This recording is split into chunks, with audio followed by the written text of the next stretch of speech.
we have Mrs. Leander Paes. He's going to share a few ideas which we think are relevant to you. Leander Paes, I just want to add one word. Leander's connection to the school dates back to 1972 actually. Saying that he's the only tennis player who has won the Grand Slam in 3 different decades. Only tennis player in the world. So talks about his fitness, agility. So 1972, Leander Paes' parents, at the Munich Olympics, if you remember history students, you're aware of it. Colonel V.P. Singh was a part of it. He represented India. Round of applause, Colonel. And later, much later, 1992, our very own Mr. Carlos Moria took part in the Olympics. That was Barcelona, if I'm not mistaken. So, in fact, they were roommates in the Olympic village. So, the connection with the school starts there, and it goes on. I'm sure Leander's got to study at that school, she's in his swimmer. What we do is hand it over to Leander. I'd like to thank you all, and I'd like to thank the faculty. I'd like to thank all of you, all the students, for this interaction. Today, as much as I've been called up to interact with you on my personal life, on the learnings that I've had, the one key message that I'd like to interact with you and say is that the world is your stage. The world is your stage in any platform. So for this young little Indian boy, I grew up wanting to be an Olympian. I grew up wanting to emulate what my father had done. My mother captained India in basketball. She was playing center, all 5 feet, nothing of her. She was very fast. I actually inherited my athletic skills from my mother. My father, 6'1", was the workhorse. He was the fastidious, hard-working man. Dad came from a family that most of his brothers and sisters, all 7 of them, were doctors. And his father wanted him to be a doctor as well. But he wanted to play in the Olympics. And back at that time, being an athlete, a hockey player, got you 200 rupees a month. So my grandfather asked my father, how are you going to sustain your family? How are you going to look after your family? And my father said, I'm going to be a doctor as well as a hockey player. Remember this point on how education and sport can combine, because we're going to retouch on that later. But Dad took the tough task. He went out to Bangalore, studied there, did his medical school from Kolkata, and he also played for India in the 72 Olympics, just as Colonel was. Dad got a bronze medal, and that was the first time that my grandfather allowed my dad to sit at the dining table with him for a meal. The first time. Only when he came back with his bronze medal. Before that, for about 27 years, my father hadn't had a meal with his father on the same dining table. So, when I grew up, I used to actually iron my mother's national jerseys. They were blue in color with navy blue collars. They had a number 5 on the back. I used to iron my father's hockey jerseys. They were blue in color, navy blue on the collar, number 5 in the back too. I'm the 5th Leander in my family.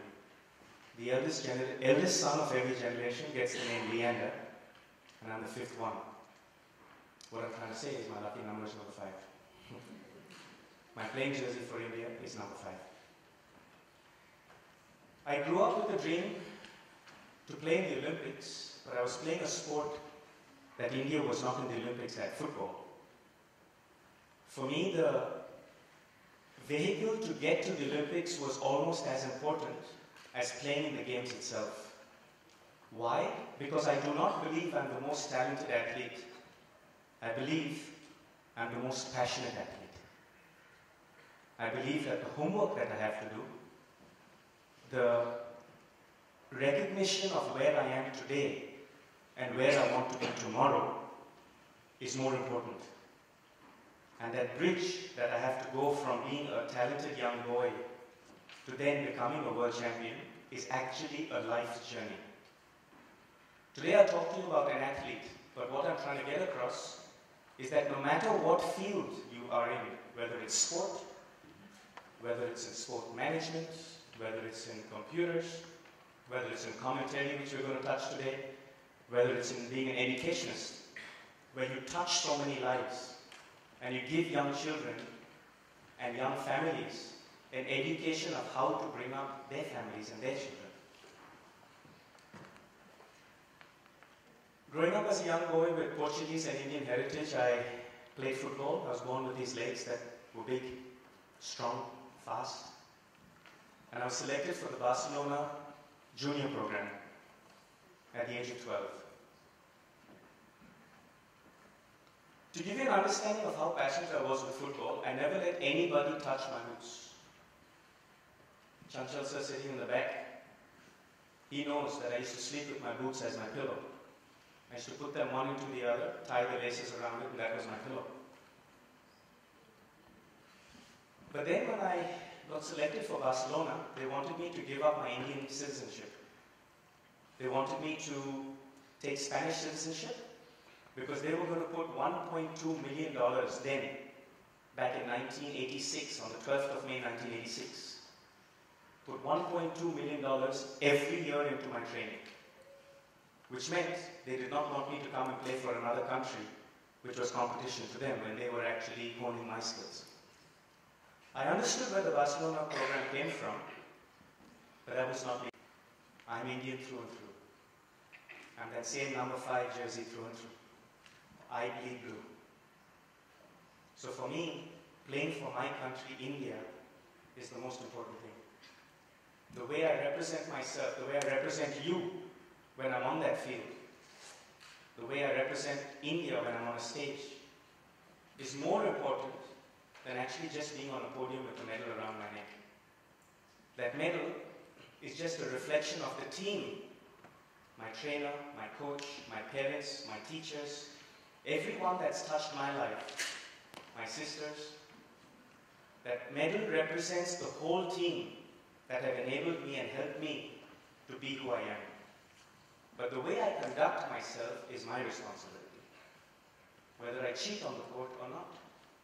Whether I take performance-enhancing drugs or not. The way I communicate with you or not. That is within my control. Winning and losing, I'm Indian, so I'm also superstitious. That's up to the Lord up above. I've always believed in luck, but somehow the harder I've worked, the luckier I got. So for me, the one thing that I could control was my passion, my drive. And then I gave up football. I said, if I'm going to be an Olympian, it's not going to be football because India is not in the Olympics. So my father asked me, then what? I said, tennis, and he started laughing. He said, you don't even play tennis. Till today, I possess one of the weakest serves on the tour because I'm 5 feet 10 inches on a good day when I feel tall. I do not possess a very good topspin backhand because I cannot get up above my shoulders and hit it. The technique's not good. Kawas will tell you the hours that I spend doing my homework to make sure that no one can attack my serve or my backhand.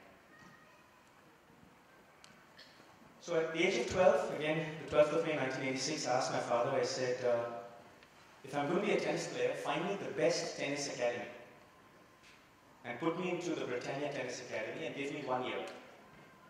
In 1 year, I will tell you honestly whether I could be a world champion at tennis and be an Olympian. 5 years later, I was number 1 in the world in the juniors. I won Junior Wimbledon, Junior US Open, and then the whole world was my stage. Then I had to make the toughest choice I ever had to make. The choice that your son's going to make. The choice that all of you in your careers at some point will have to make. And that choice was simple. I knew where my passion was, but could my passion give me the bread and butter to sustain myself and also carry me through many years of sustaining my family and give me the vehicle to be where I am today, to make a difference in my community. To me, I was very, very lucky because that morning on the 12th of May 1986 that I said tennis, I had no clue what I was saying, to be honest with you. I just said it. But over the last 28 years, I've made that passion my life. I found a way to persevere, and today I'm going to narrate stories to you that there were many times I could have at least stepped off that journey, stepped off that train ride. Because back then in India, we didn't know how to build champions. We didn't have education programs like the Dhirubhai Ambani School to nurture champions. You didn't have not only amazing sports programs, 2 Olympians, an amazing athlete, an educationist who gives the son everything, but also 2 amazing principals who nurture the talent of every child. Give them the freedom to persevere their dreams. When I go to speak to young children, when I go to a curriculum forum, an education forum, where different schools are represented there by their principals, I see the Dhirubhai Ambani School up front row in the center.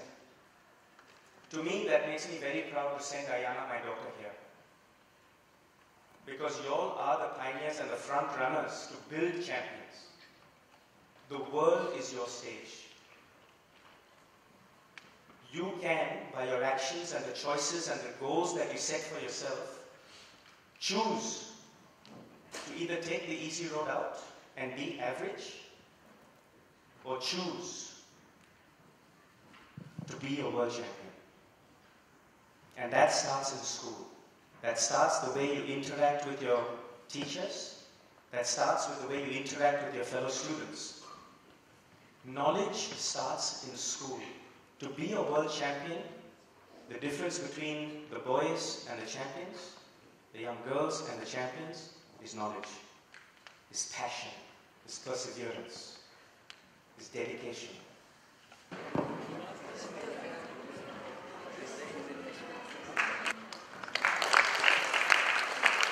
Thank you very much for having me here today. The faculty, a big congratulations for how you nurture these young, beautiful champions. From Ayana to all the kids, I meet them at the US Open, I meet them at the Australian Open. And every time I've met a child from this school, they've really shone bright. And that's because of you. It's because of every one of you. And for all you kids, go out there and be champions in any field. Trust me, if I can do it, so can you.